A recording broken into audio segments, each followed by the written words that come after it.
our channel. I am here today with Wicked Bourbon Kid. What's going on, guys? We are going to talk a little bit today about bourbon. Okay.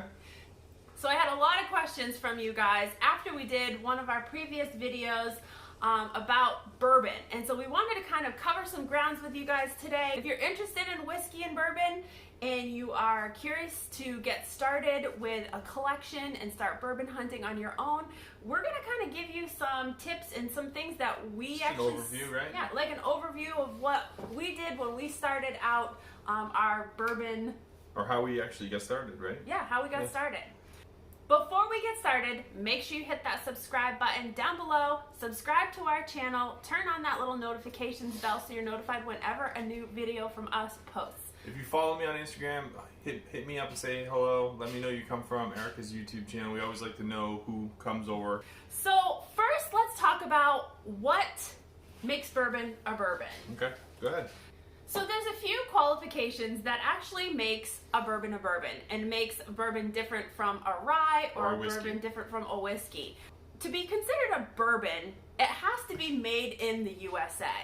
So all bourbons are made in the USA. So a bourbon also is a form of a whiskey. It's a barrel-aged whiskey aged in new oak barrels, new charred oak barrels, and they have to have a minimum of 51% corn in the mash or the recipe to be considered a bourbon.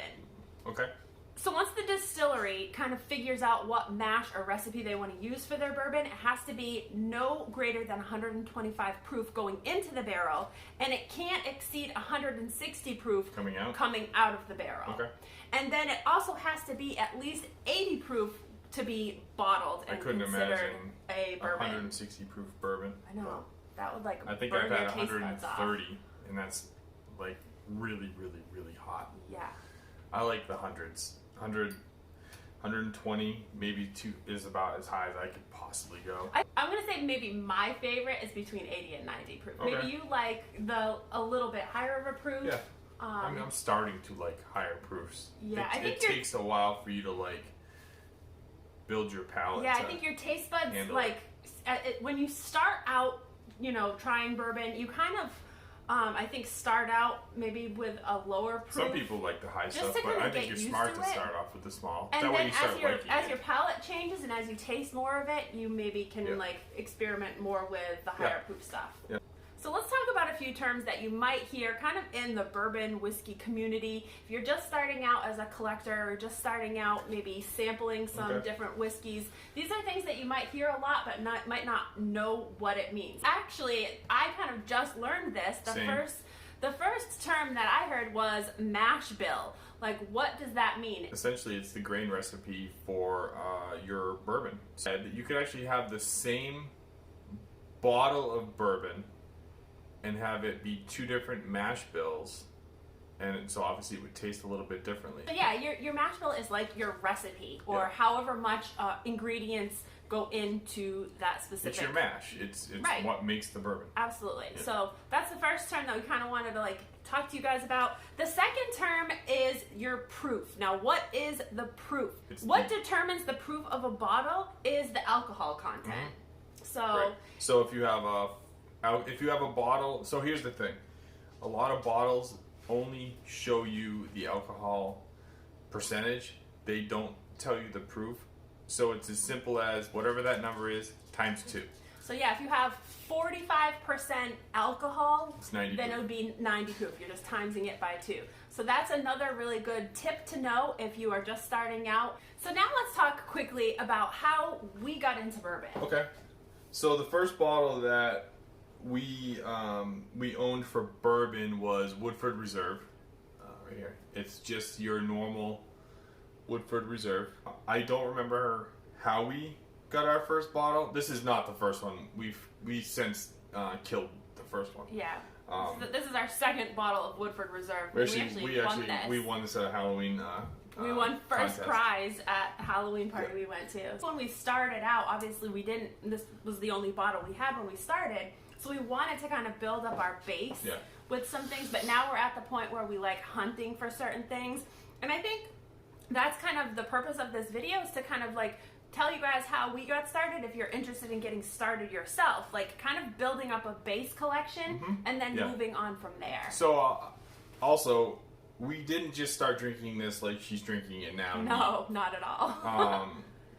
We probably started mixing this with soda, and then I all of a sudden wanted to start making old fashions. Now this is before we even had the Wicked Bourbon page. I think I just had a personal account and I started putting my drinks on there, and then people were asking how I made them. So I just got into making old fashions. I feel like an old fashioned is a really good drink to start learning how bourbon tastes, because all it does is it sweetens it a little bit, gives it a little orange, and it's bourbon forward typically if it's made right. And you can start appreciating, a Woodford. And make sure you stick around to the end of this video, because Sean's going to actually make an old fashioned for you guys so you can see how we make it, how we prefer to make it, and all of our friends seem to really like how we make old fashions. Get a little sneak peek at Wicked Bourbon Kids Cocktail Hour. Yes, absolutely. So for a starter bourbon, the Woodford Reserve is really good because it's like right around a $30 price range. So it's like a nice, easy drinking bottle that's fairly inexpensive. And also, almost all year round, you'll be able to find this bottle with matching glasses for the same money. So you basically buy the bottle and you get glasses for free. Actually, that's what that is. Yep. That's Woodford.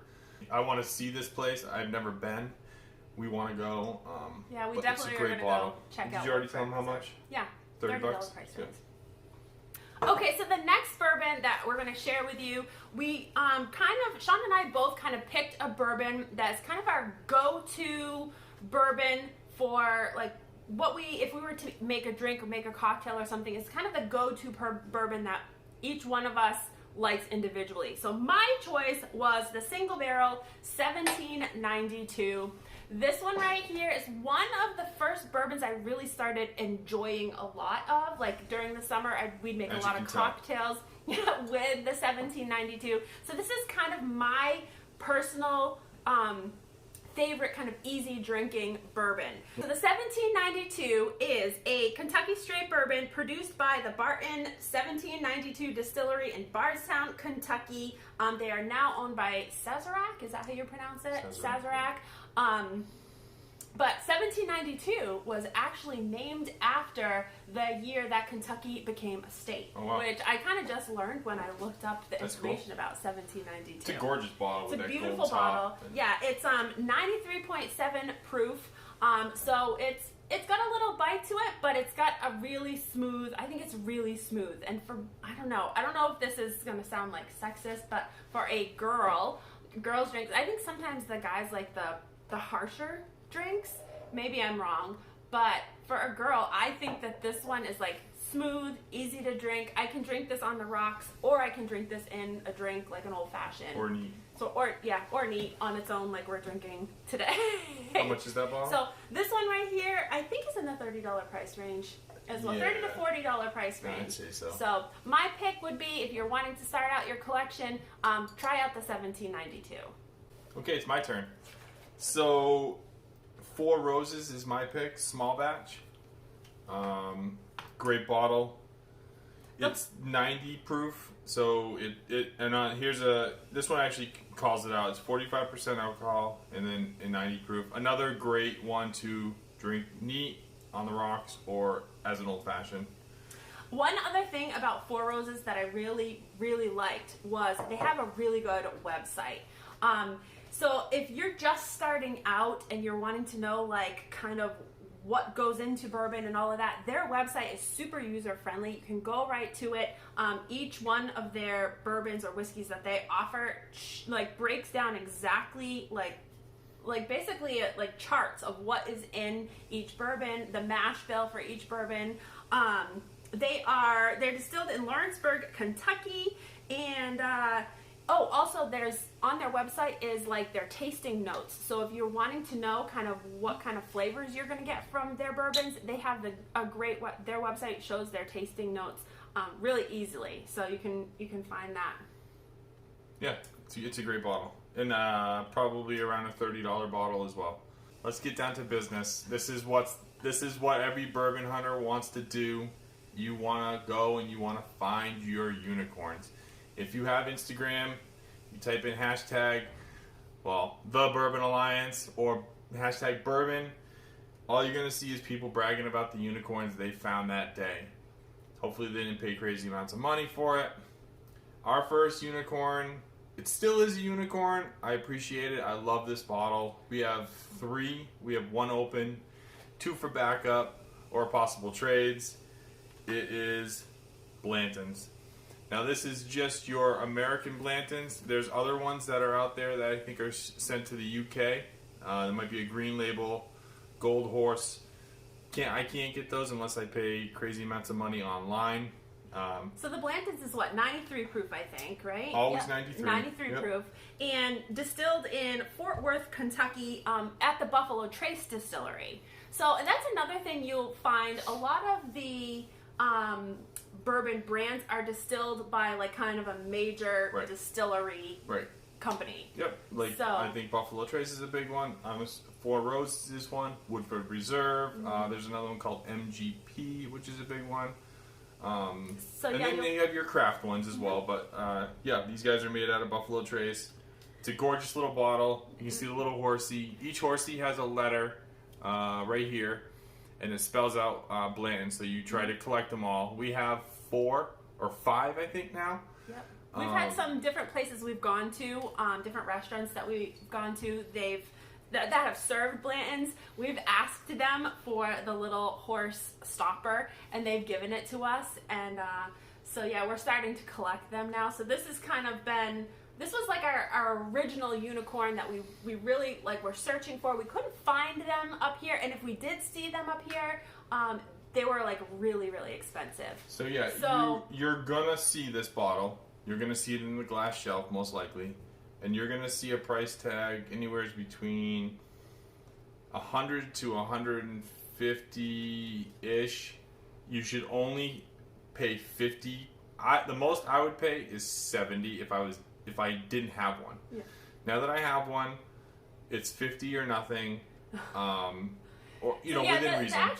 Another thing you might notice too if you start collecting bourbon or whiskey or rye is that, especially here in the Northeast, I don't know if it's like this all over the country, but especially here, more desirable spirits are marked way up. Yep. So, like, the distillery will kind of set a price for their spirit, but then once it gets to the store gets it and says, okay, I know that this is a desirable one. It is, we've only gotten 1 bottle of it because it's it's allocated. It's allocated, and so we're gonna mark this up by 500%. I mean, we've seen like $70 bottles go for $500 or $600 in stores up here. Yeah. So that's kind of like where the whole hunt comes in. So our whole kind of philosophy is we like to find bourbons for what they're meant to be purchased at. We don't like to spend a whole lot more than what you could normally buy them for, what their sticker price is. All right, so we've talked about a few of our starter bourbons that we recommend for starting your collection, but we also wanted to include a rye whiskey today as well. This one in particular is one of our favorites for making cocktails, and since Sean is going to be making a cocktail for you in just a few minutes, he's actually going to be using this rye in that cocktail, so we kind of wanted to talk a little bit about rye whiskeys as well. Now, the difference between a rye whiskey and a bourbon whiskey is the mash bill, basically. So to be considered a rye, you have to have at least 51% rye in your mash bill. Just like a bourbon is at least 51% corn. So mostly corn in a bourbon, mostly rye in a rye whiskey. So they also say that bourbons tend to be on the sweeter side because corn tends to be sweeter than rye. Sagamore is distilled in Baltimore, Maryland at their own distillery, which we are really excited to head down there and do a tour at some point for you guys, which we're definitely going to post here on the channel. But this is our go-to favorite, I think, for making old fashions. Yeah, it's definitely really good. It's, I don't know, I bought this bottle and now have a pretty good relationship with a couple of the guys at Sagamore, and it's just a great rye. Now, what's the proof on this one? This is, so it's super light, 83 proof. Yep. I think that's probably why I tend to like this a little bit better, because I like a lower proof. One really cool thing about the Sagamore Rye is they use limestone filtered water that comes right from their farm. Yeah. So that changes the taste a little bit. I think it gives it a little bit more of a spicy taste. But yeah, so we're gonna actually show you right now how to do an old fashioned using the Sagamore Spirit Rye. Real quick about the old fashioned. The old fashioned is kind of like a classic, it's like the classic Americana cocktail. Originally, I think it was made with gin back in like the 1860s. I think that's what it was when I looked it up. But it really didn't become popular until the later part of the 1800s. It was a bartender named James Pepper. He took this recipe to the Waldorf Astoria in New York City, and that's kind of where it gained popularity. Now, originally, he made the cocktail with a lump of sugar, a little bit of bitters in a glass, and he would add a chunk of ice to it with a little small bar spoon, and he would hand it to the customer with the spirit for them to pour whatever they wanted, and so they would pour it and mix it in the cup themselves. So obviously, since those days, making cocktails from bartenders have changed a little bit. So we're going to show you exactly how we do it now and how we've kind of perfected the recipe. And if you guys want to try it, I am going to list all the ingredients in the description below. All right, so we have our ingredients for a classic old-fashioned all laid out here on the counter. Sean, do you want to explain what we have? Sure. So we have obviously our rye whiskey, which is Sagamore. We have, this is a homemade simple syrup. It's essentially just water and sugar. And we can actually put a recipe for that in the description below. Sure. We have our bitters, which is from Infused Bitters. This is just an aromatic bourbon. The Infused Bitters has a whole line of different bitters that you can use. Yep. We have a few of them, but for a classic old-fashioned, we're just using the aromatic. And then we have our Amarena cherries. They're just I think they're like a black cherry. They're just absolutely amazing. Like a classic cocktail cherry. Cocktail cherry, very candied. Then we also have a little bit of an orange peel to give it that orange flavor. I have my mixing glass, my strainer, my spoon, my spear, and my jigger. It's a 1 ounce and ½ ounce.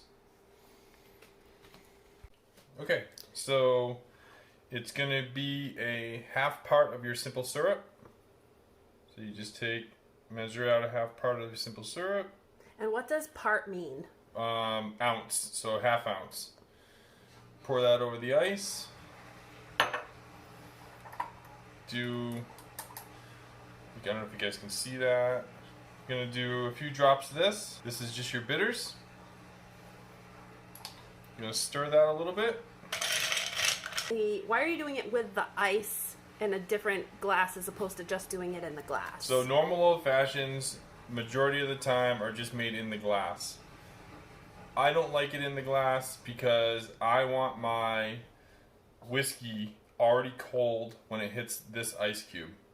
So my method is to stir it in the mixing glass and then strain it over that. So now it's going to be your rye, and it's going to be 2½ parts of this. So 1, 2 and ½.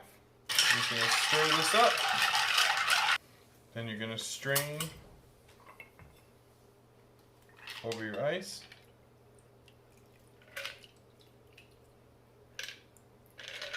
And then with the orange peel, you're going to give it a couple of good squirts. And you can kind of line the rim a little bit. You can let that float however you want. And then you're going to garnish with a cherry, however many you like. I'm just going to do 1.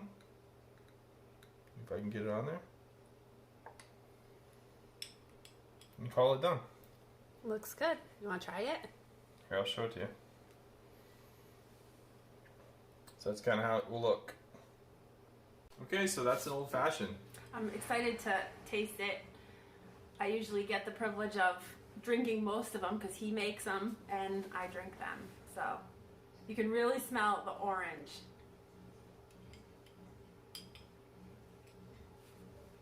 Yeah, so good. It is so good.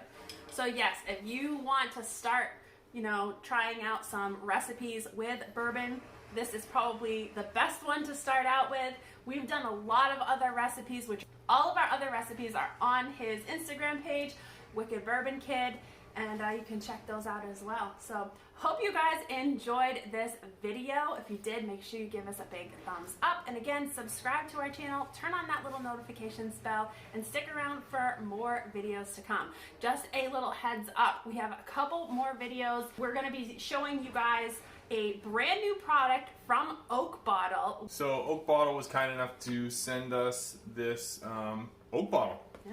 It's exactly what it is. Basically, it's a aging cask. So you pour your spirits into this, and it ages it faster than, say, a mini keg or a regular barrel. So we're going to be doing a video, like a how-to video on the oak barrel coming up very soon. And we're also going to be taking a trip to a couple of local craft distilleries in our area, and we're going to be touring and vlogging and sharing that with you guys as well. Thursday night, we are going to be doing High Peaks Distillery, which is in Lake George. And on Friday day, we are going to Taconic Distillery, about 2 hours south of us. Which I'm really looking forward to. It should be a lot of fun, so we can actually see the whole distilling process. So thanks again for watching, you guys, and we hope you have a great day. Have a good day. Take care. Bye.